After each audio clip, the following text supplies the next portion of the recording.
Mga kapuso, more power nagpatuman sa masobra piso nga saka sa power rate sa Iloilo City subong nga Abril. Saka sa sukot sa kuryente ginakabig dugang nga palasanon suno sa pila ka konsumidor. Si Zen Kilantang Sasa nakatutok live sa Barangay Sook, Arevalo. Zen?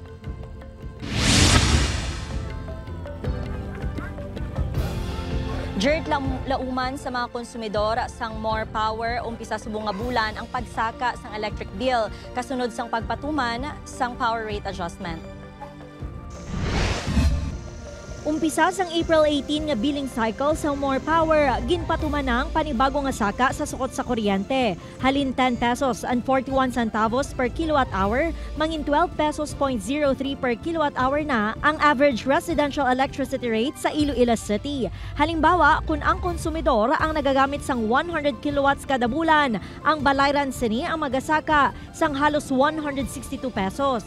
Suno sa more power tagsa nga magsugod ang summer season, nagataas man ang ginakonsumo nga kuryente bangod sang demand tugas sang mainit nga tiyempo. Dugang pang pagsaka sang bilis sang power generation, transmission kag system loss nga pareho nga ginapangatubang sang energy sector. Ay portion din nga ginapakal sa merkado sang kuryente, no? Muning WESM is the primary reason for the increase in rates. Kaya nga aton nga mga bilateral agreements siya relatively stable man ang prices. But galing kaya nga aton nga merkado sang kuryente nagsaka from around 2.75 last month, no? Average, naging 5.43 per kilowatt hour. Si Manang Rosalie nagalalain sa dugang nga sukot sa kuryente ganit naguntat na sa paggamit sang rice cooker. Suno sa iya, nagadangat sa 2,700 pesos kada bulan ang ila ginabayran. Dugang ini nga palasanon para sa ila. Bisan piso ra nga dugang, di yawan kay mabayad. Nagakabala ka man ang iban nga mga konsumidor sang Eleco 1 nga magsaka man ang sukot sa kuryente. Subong nga mainit ang tiyempo, mabudlay na kuno ang pagkinot sang kuryente. Hindi ka mag-electric fan kay perti ang init.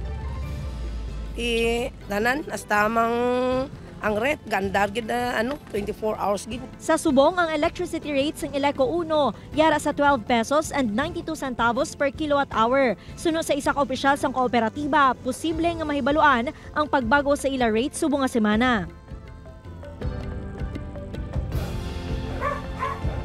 Jert, ginahulat naman sang iban pang electric cooperative ang suppliers nila agod madeterminar kung pila ang idugang sa dugang nga sukot sa kuryente. Jert? Maramo nga salamat sa update. Kapuso Zen Kilantang Sasa.